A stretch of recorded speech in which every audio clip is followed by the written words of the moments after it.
পর্ব 597। দাদা ঠাকুরের আক্রমণ। কেদারনাথের রংরূপ একদম গিরগিটির মতো বদলাচ্ছিল। তাকে দেখে নীল যথেষ্ট অবাক হলেও তার ঝামেলা আপাতত মিটে গিয়েছে।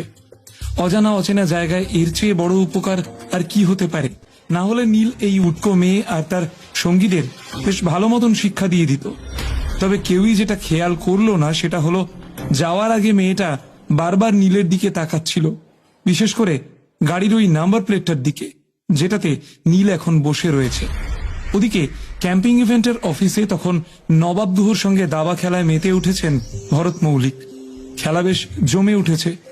নবাব গুহর জেতার সম্ভাবনা বেশি হলেও একটা ভুল চাল পুরো বাজি উল্টে দিতে পারে। তাই তার সমস্ত মনোযোগ আপাতত বোর্ডের দিকে। ভরত মৌলিক তার থেকে বয়সে ছোট, আর বয়সে ছোট একজন লোকের কাছে তিনি কিছুতেই হারবেন না। কেউ একজন যেন খবর দিয়ে গেল যে নীল ইম্পেরিয়াল ক্যাপিটালে পৌঁছে গেছে। দাবার বোর্ডে আঙুল নাচাতে নাচাতে বললেন ভরত মৌলিক। তার সম্পূর্ণ মনোযোগ আপাতত নিজের মন্ত্রীর দিকে। তাতে কি হয়েছে? পুকুর থেকে সোজা নদীতে ঝাঁপ দিয়েছে নীল। সব দিক জেনে বুঝে নদীর স্রোতের সাথে তাল মিলিয়ে সাঁতার কাটতে পারলে ঠিক আছে, না হলেও ডুবে মারা যাবে। চায়ের কাপে চুমুক দিয়ে বললেন নবাব গুহ। অন্যান্য লোকেদের জন্য ইম্পেরিয়াল ক্যাপিটাল একটা দুর্দান্ত ঘোরার জায়গা হলেও নীলের জন্য ওটা লড়াইয়ের ময়দান। ভরত মৌলিককে কথা বলার সুযোগ না দিয়েই নবাব গুহ বলে চললেন, তবে সত্যি কথা বলতে ছেলেটাকে যত দেখি আমি অবাক হয়ে যাই। এত কম বয়সেই ইম্পেরিয়াল ক্যাপিটালে পা রাখতে পেরেছে ও। শেখার আর শেখানোর জন্য অনেক সময় আছে ওর কাছে। মনে হচ্ছে আপনি ছেলেটাকে নিয়ে একটু বেশি বেশি করছেন। আপনার মনে হয় না নীল আগুন নিয়ে খেলতে নেমেছে? ইম্পেরিয়াল ক্যাপিটালের মোকাবিলা করা কোনো ছেলে খেলা নয়। দেখলেন না বলরাম সেনাপতির সাথে কি হলো? ওনাকে তো একটা সময় ইম্পেরিয়াল ক্যাপিটালের গুরুদেব বলা হতো। তাকেই যদি ইম্পেরিয়াল ক্যাপিটাল ছাড় না দেয় তাহলে নীল কোথাকার কোন হনু? চিন্তিত ভরত মৌলিকের মুখে তখন মুচকি হাসি। নীল আর বাচ্চা? যে বাচ্চা ছেলে ব্ল্যাক ফাউন্ডেশনকে হারিয়ে দেয় তার কাছে ইম্পেরিয়াল ক্যাপিটাল কিছুই নয়। আর ওর মাথায় কার হাত রয়েছে তুমি কি জানো না? ইম্পেরিয়াল ক্যাপিটালে পৌঁছানোর পর নীল যদি একবার নিজের ক্ষমতার নমুনা প্রদর্শন করে তাহলে গোটা সাম্রাজ্যটাই কেঁপে উঠতে পারে। নবাব গুহর মুখে চিন্তার কোনো চিহ্ন মাত্র নেই। নীলের মাথায় একটা মজবুত ছাতা রয়েছে, আর সেই ছাতার সাহায্যে নীল ইম্পেরিয়াল ক্যাপিটালে যা খুশি তাই করতে পারে। ওর জন্য আমি অত কিছু করতে পারবো না, কিন্তু ইম্পেরিয়াল ক্যাপিটালে আমার আসন যদি টলমল হয় আর ও যদি মারা যায় তার জন্যও কিন্তু আমি ওকেই দোষারোপ করব। হঠাৎ পেছন থেকে একটা গলার স্বর শুনে চমকে নিজেদের জায়গা ছেড়ে উঠে দাঁড়ালেন নবাব গুহ আর ভরত মৌলিক। হঠাৎ একটা ঠান্ডা হাওয়ার ঝাপটা এসে কেবিনের দরজাটা খুলে দিয়ে গেল। একটা ছায়ামূর্তি দেখা দিল ভরত মৌলিক আর নবাব গুহর ঠিক পেছনে। পর মুহূর্তেই প্রচন্ড অদ্ভুতভাবে লোকটা দুজনের ঠিক সামনে এসে দাঁড়ালো। মাস্টার, নবাব গুহ শুধু যে অবাক হয়েছিলেন তাই নয়, সেই সঙ্গে প্রচন্ড সম্ভ্রমের সাথে একটু সরে গিয়ে মাথায় নিচু করে দাঁড়ালেন তিনি। ভরত মৌলিক অবশ্য বুদ্ধিমান মানুষ, আগেই বেশ কয়েক পা পিছিয়ে গিয়েছিলেন তিনি। নিজের জায়গাটা ভরত মৌলিক খুব ভালো করেই জানেন। যুদ্ধবিদ্যা হোক বা সম্পর্ক, এই মানুষটার সামনে মাথা তুলে কথা বলার মতো যোগ্যতা এখনো তার হয়নি। তোমরা নীলকে ইম্পেরিয়াল ক্যাপিটালে যেতে বাধা দিলে না কেন? গম্ভীর মুখে প্রশ্ন করলেন সেই ব্যক্তি। নীলের ব্যাপারে এমন কথা দাদা ঠাকুর ছাড়া আর কেই বা বলতে পারে? আসলে মাস্টার, আমি আশা করিনি যে হঠাৎ করেই এত কিছু ঘটে যাবে। তবে এত কম বয়সে নীলের জন্য ওই সমস্ত অভিজ্ঞতার সাক্ষী হওয়াটা কিন্তু একেবারেই খারাপ নয়। তাই আর আমি খুব একটা। কথাটুকু শেষ না করেই মাথা নিচু করে ফেললেন নবাব গুহ। কোন অভিজ্ঞতা? আমরা সবাই জানি যে চকচক করলেই সোনা হয় না। সোনা তৈরি করতে হলে তাকে আগুনে পোড়াতে হয়, না হলে তার চমক ফিকে হয়ে যায়। এমনিতেই ইম্পেরিয়াল ক্যাপিটাল বড় বড় পাহাড় আর পাথরে ঘেরা। আমাদের সোনার টুকরো ছেলে কি সেই সব রুক্ষ পাথরের মোকাবিলা করতে পারবে? হঠাৎই দাদা ঠাকুরের শরীর থেকে শক্তিশালী আভা বেরোতে শুরু করলো।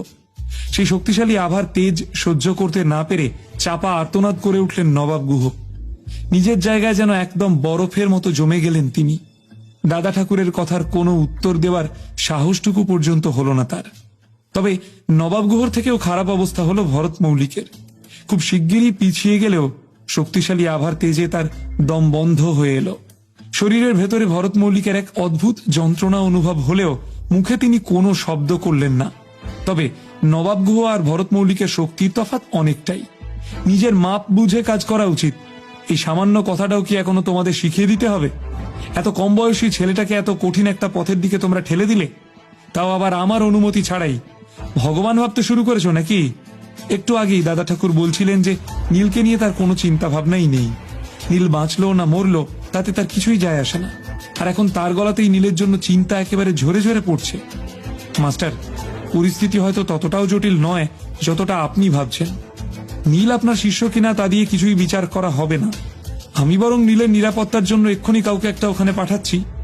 কয়েক সেকেন্ড চুপ করে থাকার পর নবাব গুহ আবার বললেন, সেদিক থেকে দেখতে গেলে তো নীল ক্যাপিটাল এম্পায়ারেরও সদস্য।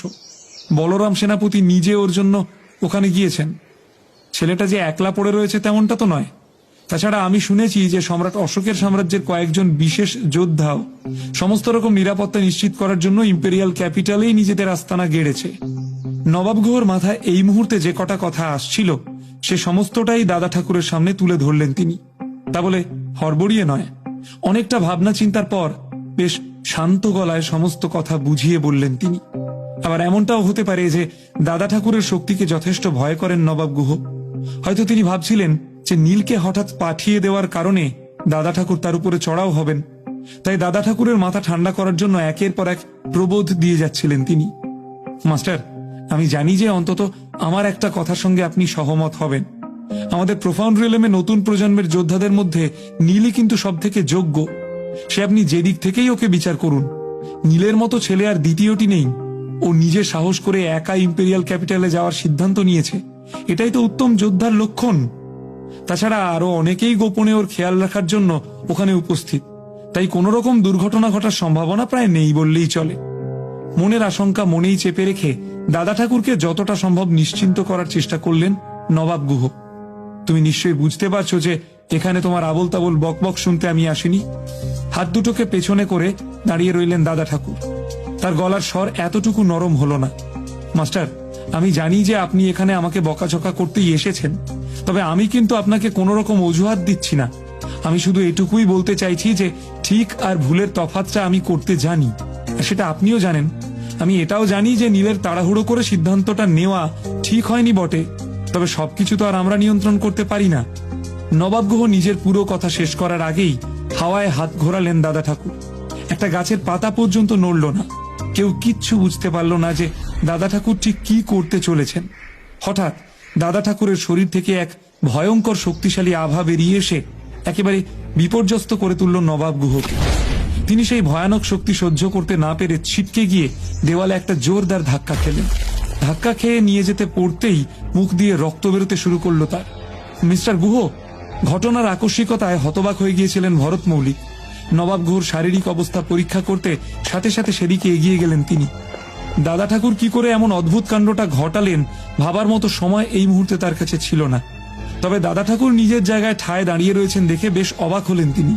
মনে হলো দাদা ঠাকুর কোনো এক অদৃশ্য শক্তির সাহায্যে এই আক্রমণটা করেছেন, কারণ এই মুহূর্তে তিনি দাঁড়িয়ে রয়েছেন আর পাঁচটা সাধারণ বৃদ্ধের মতোই। আমার কাছে এসো না, ভরত মৌলিককে এগিয়ে আসতে দেখে বাধা দিলেন নবাব গুহ। দাদা ঠাকুরের রাগ সম্পর্কে ভালোই ধারণা রয়েছে তার। নিজে যন্ত্রণায় কাহিল হয়ে পড়লেও ভরত মৌলিককে কিছুতেই নিজের কাছে আসতে দেওয়া যাবে না, কারণ দাদা ঠাকুর সত্যিই তাকে মারতে চাইলে ভরত মৌলিক সাহায্য করুক বা না করুক তিনি আজ বেঁচে থাকবেন না। আর তিনি নিজে দাদা ঠাকুরের মোকাবিলা করতে গেলে পুরো প্রোফাউন্ড রিয়েলমের সাহায্য নিয়েও তার জেতার সম্ভাবনা হবে 20 থেকে 30%। কথা না বাড়িয়ে কাস্তে কাস্তে নিজের দুই পায়ে ভর দিয়ে উঠে দাঁড়ানোর চেষ্টা করতে লাগলেন নবাব গুহ। তার সাদা দাড়ি এতক্ষণে রক্তে লাল হয়ে উঠেছে, তার চোখে এক অদ্ভুত ভয় আর ঘৃণার মিশেল। ধন্যবাদ, ধন্যবাদ মাস্টার। কোন রকমে বড় বড় নিঃশ্বাস ফেলে নিজেকে সামলানোর চেষ্টা করতে লাগলেন নবাব গুহ। তবে তার মুখে এত কিছুর পরেও ধন্যবাদ শুনে স্তম্ভিত হয়ে গিয়েছিলেন ভরত মৌলিক। উল্টো দিকের মানুষটা তাকে এত খারাপভাবে আক্রমণ করার পরেও তাকে এত সম্মানের সঙ্গে উত্তর দিচ্ছেন নবাব গুহ। এর পেছনের যুক্তিবোধ ভরত মৌলিকের ধ্যান ধারণার বাইরে। যাক, অবশেষে তুমি বুঝতে পারলে যে আমি ঠিক কি ভাবছি। আমার পরিশ্রম তাহলে একেবারে জলে যায়নি। প্রসন্ন চিত্তে হাত নেড়ে বললেন দাদা ঠাকুর। তিনি একটা বারের জন্য ভরত মৌলিকের দিকে তাকালেন না, অথচ লোকটা তার একদম পাশেই দাঁড়িয়ে। এটাকে তুমি নিজের গুরুদক্ষিণা বলেই জেনো। কখনো নিজেকে নীলের জায়গায় রেখে দেখো, পরিস্থিতি তাহলে হয়তো তুমি আরো ভালো করে বুঝতে পারবে। দাদা ঠাকুরের বলা কথাগুলো সারা ঘরের ভেতর গমগম করতে লাগলো। এরই মাঝে দাদা ঠাকুর যে কখন উধাও হয়ে গিয়েছেন সে কথা টের পাওয়া গেল না। ওদিকে ইম্পেরিয়াল ক্যাপিটালে নীলের গাড়ি এসে দাঁড়ালো একটা প্রাসাদের সামনে। নীল গাড়ি থেকে বেরোতেই প্রাসাদের ওপরে বড় বড় করে লেখা দাস পরিবার নামটা তার নজর কাড়ল। নামটা এমন অদ্ভুতভাবে লেখা হয়েছিল যে নীল চোখ ফেরাতে পারছিল না সেদিক থেকে। সাধারণত বড় বড় বাড়ি বা প্রাসাদের প্রধান দরজাগুলোয় নানান অদ্ভুত চমক থাকে, যেমন বাঘ, হাতি, ঘোড়া বা অন্য কোনো স্থাপত্য। কিন্তু এই দাস পরিবার যেন সব দিক থেকেই একেবারে আলাদা। তারা নিজেদের প্রধান দরজায় দুজন বুড়ো মানুষের মূর্তি তৈরি করে রেখেছিল, যেটা সচরাচর দেখা যায় না। এই দাস পরিবার আবার কারা? কে এই পরিবারের কর্তা? বলরাম সেনাপতি আর এই দাস পরিবারের কর্তা নীলকে ইম্পেরিয়াল ক্যাপিটালে বেঁচে থাকার কোনো উপায় বাতলে দেবেন? কি করতে চলেছেন নবাব গুহ? নীল কি পারবে এই অজানা রাজ্যে নিজেকে মানিয়ে নিতে?